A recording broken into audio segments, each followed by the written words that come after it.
Welcome to the press conference. We are in political season, and obviously we are really trying to score in moving goals, and our ground is shifting. And we had the president respond to a number of issues. But as here now, ready to begin his press conference. Thank you very much, colleagues, members of the press corps. I wish to take this opportunity to thank you once more for joining us for this very important press briefing. As we indicated, we are going to be making press briefings almost on a daily basis. The reason being that we want communication to be clear from our own perspective. So we've started this as either our team or myself at a political level. So this meeting is basically as a conference to articulate our perspective on the preparedness for the election. And I'm going to ask my technical team to walk you through on some of the issues that we feel are very important and consequential to the holding of an election that will produce an outcome that is credible. So I will ask Advocate Mpofu to kick in on the issues that are supposed to be articulated. I've just been informed that President Mugabe had, former President Mugabe had a press conference. That's not the purpose of this conference. We are not going to go into that. That is his press conference. I'm sure you have questions for him. We are going to focus more on the election, because that is the focus we have. Over to you, Advocate.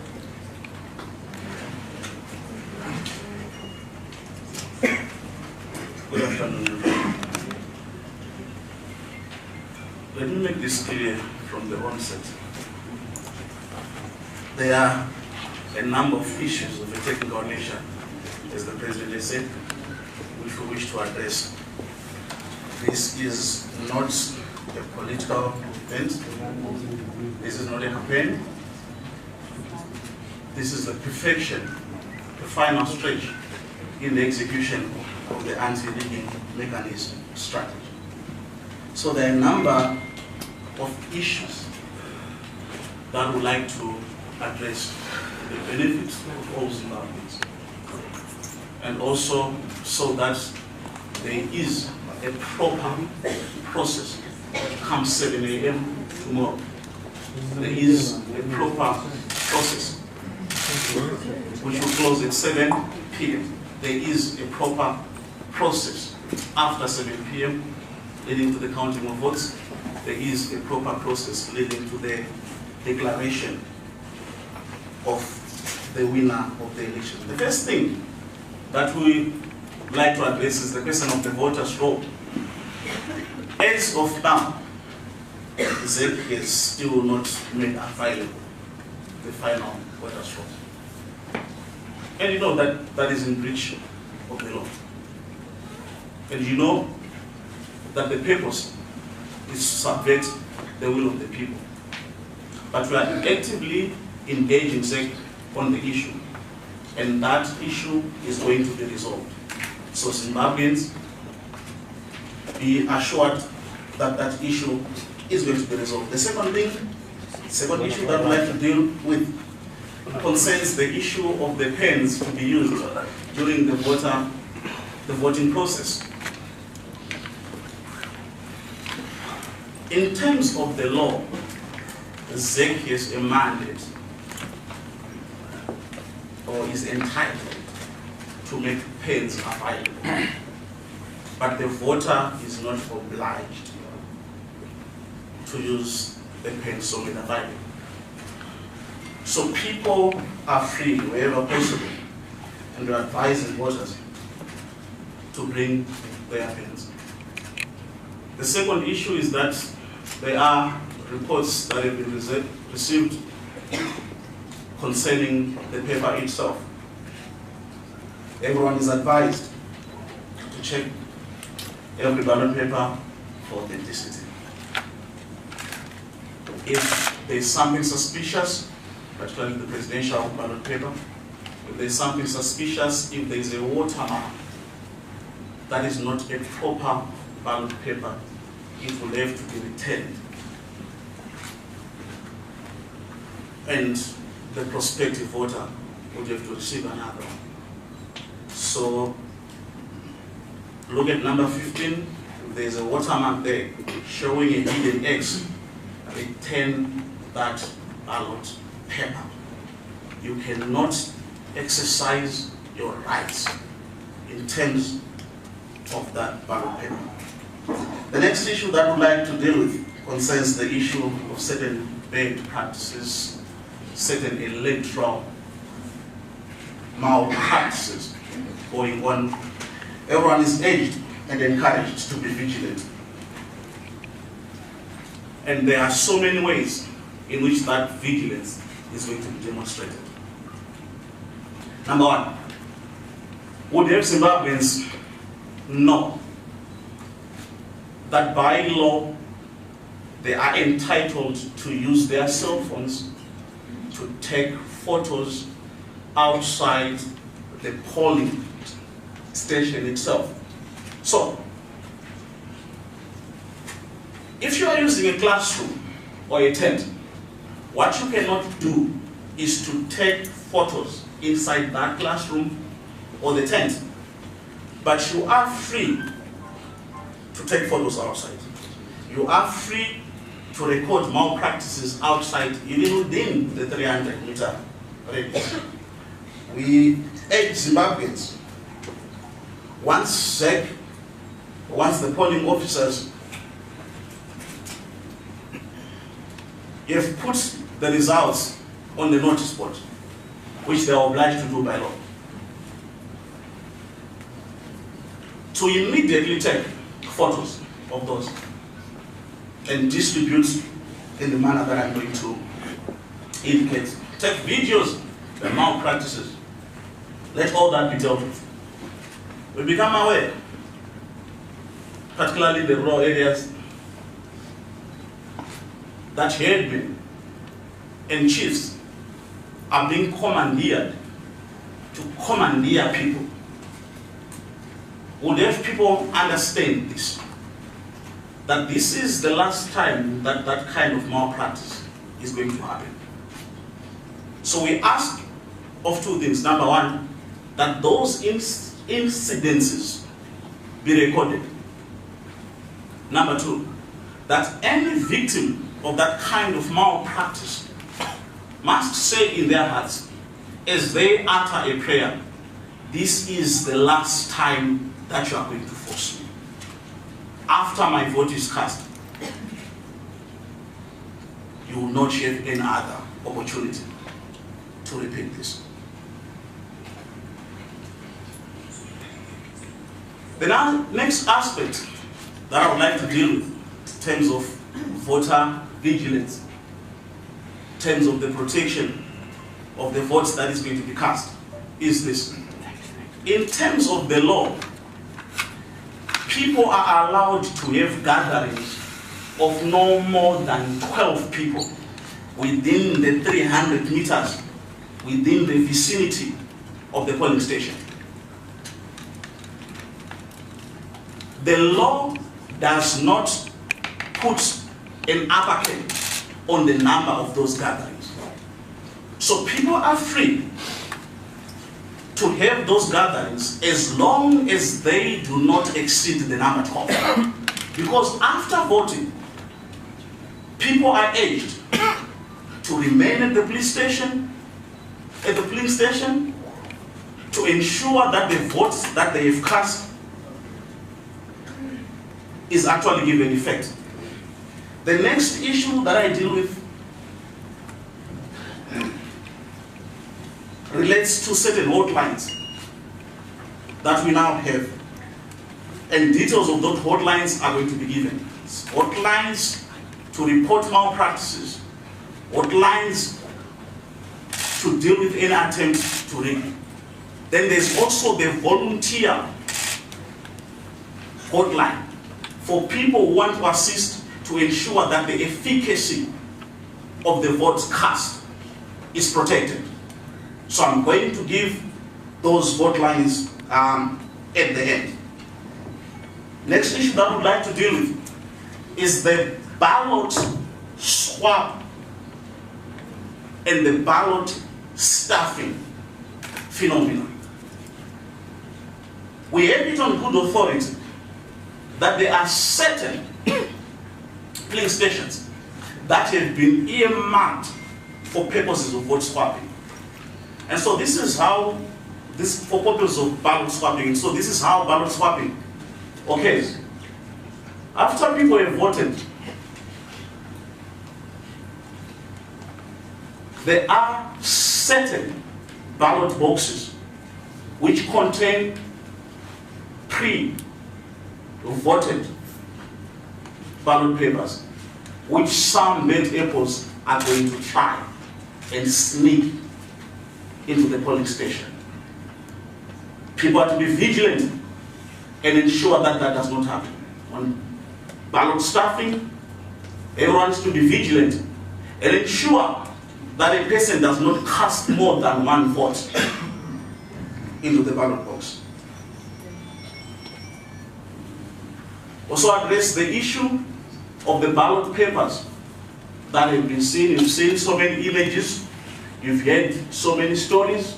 There are people who have access to ballot papers, and that there are some that are being moved today. There are issues in Gope where you will have a discrepancy of around about 1.2 million on the serial numbers. All those issues have now come to our attention, and the evil that was sought to be achieved by the use of those substitute ballot papers is something that has now been dealt with, and it is going to be nipped in the bud. So that is an issue that has already been taken up, but would have the voter to understand this, that the processes of ballot swapping can only take place if there are no eyes to watch. But we wish to assure you that there are plus 44,000 agents who are going to be deployed to all the polling stations concerned. So in addition to the 44,000, all the voters who are going to remain in groups of 12, all the voters who are going to gather outside the 300-meter radius are going to come in handy in ensuring that there is no foreign material that comes into the ballot box. And we also wish to appeal to those who have been paid to rig. Grace the money, eat it, but do not be involved in any malpractice. And this is the last time that this kind of issue is going to happen.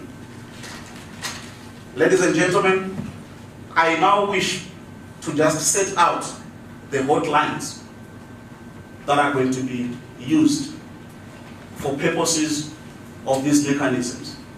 And as I set them out, I wish to assure you that there are many other confidential mechanisms which are not at large at this stage to share, but which are being implemented, and we have all the information that we require to ensure that the integrity and the sanctity of the vote is protected.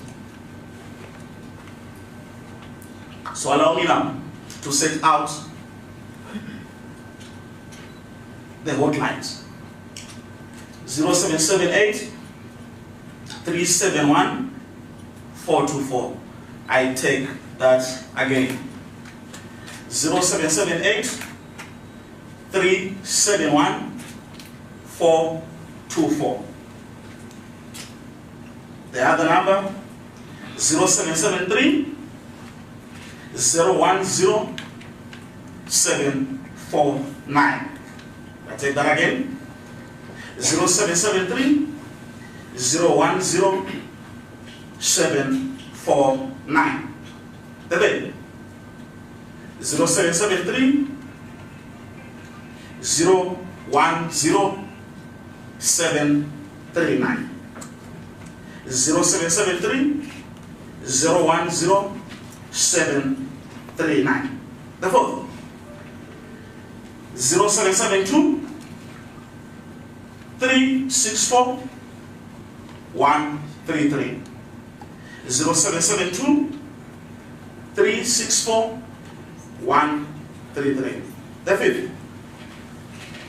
0773 013 734. 0773 013 734. And the sixth, 0773 010 662. 0773 010 662. The eighth, the seventh, 0773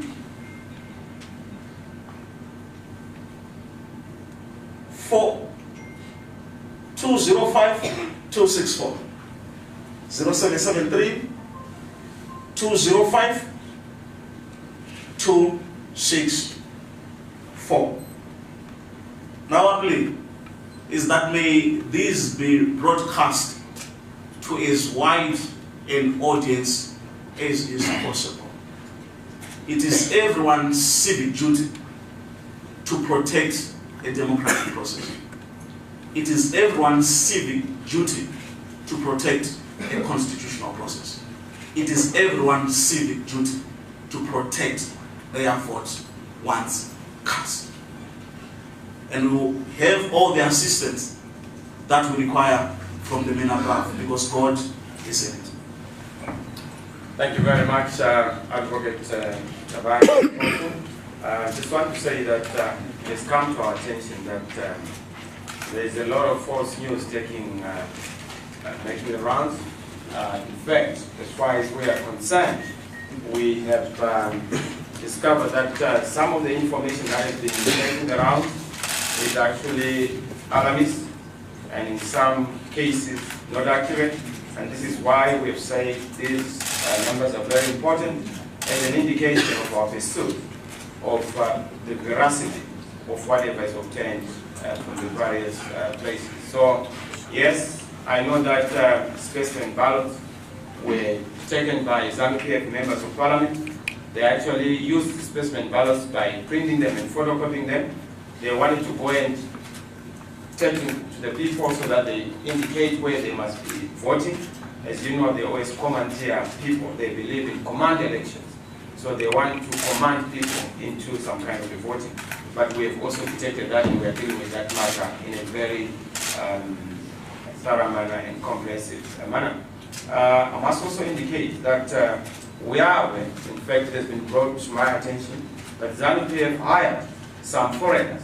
I'm at liberty to disclose that they were then moved to Bromley, and these foreigners are actually fake news mercenaries. So their duty is to concoct, manufacture, engineer, and produce fictitious and fallacious video, news stories, and then send them out to you, send them out to the world to confuse the voters, to cause despondence, alarm, and also dissatisfaction. So you must be on the watch out about this phenomenon. We know that they are doing it, and we're going to give further details, which is also a very big issue. I want ZANU-PF earlier, I want to say it's not proper in terms of the law.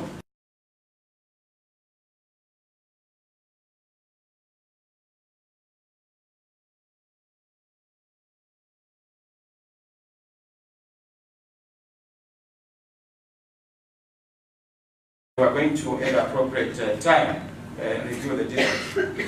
I also want to say, last but not least, is a very important issue of the victory that is so secured.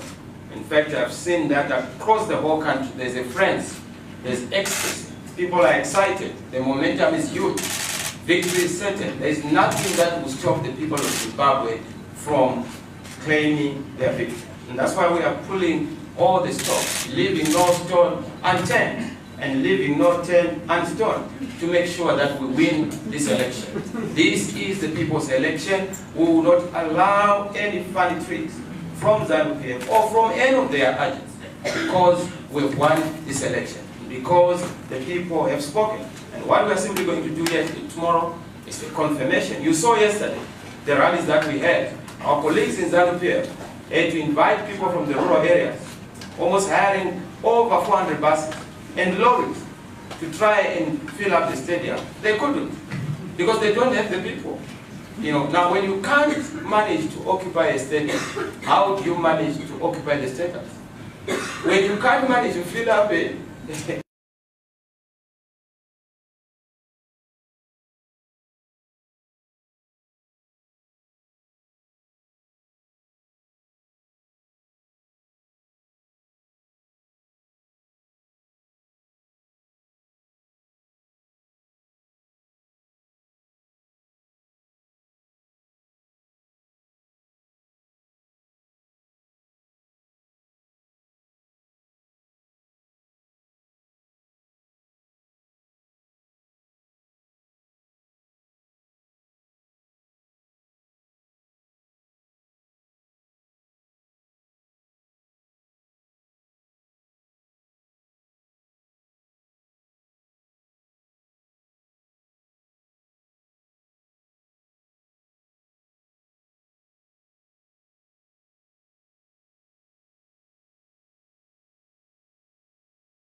he would love to meet you.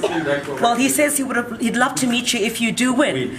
Do you plan in the next couple of hours on meeting him? He says he's not met you. Will you meet him before the election? Have you made plans to meet him after tomorrow's election? Mr. Mugabe, if he's able to come to the inauguration, that would be good news. You see, there's this misconception, and I must clear it once and for all. There is no role for Grace Mugabe in my government. I've seen this. This is desperation by ZANU-PF, who have their own issues.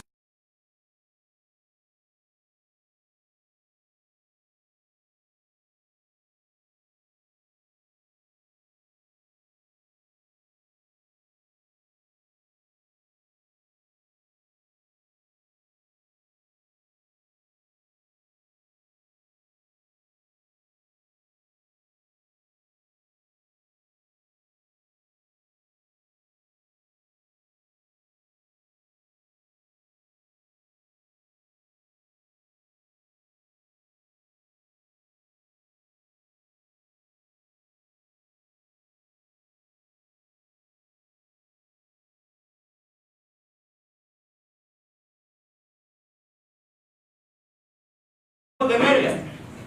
You don't choose, you don't discriminate against voters. Supports your candidacy. Do you welcome this endorsement from Robert Mugabe? Even if you were to tell me that you support me, even if you are not a voters from, I welcome you. Because I need every supporter at this particular moment. This is a crucial election, this is a do or die. It's not about the past, it's about the future. It's not about Mr. Mugabe.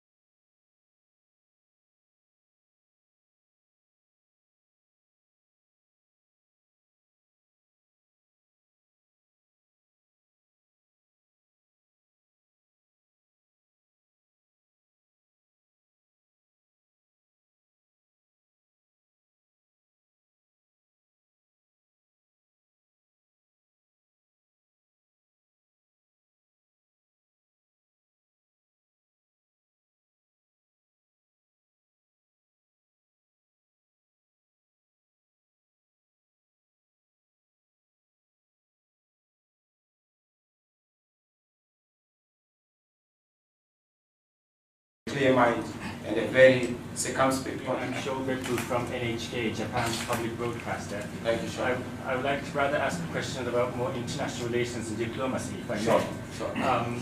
We know that during Mugabe's time, the country was very close to Beijing, China, Sure. and rather going away from countries like Japan or other Western countries.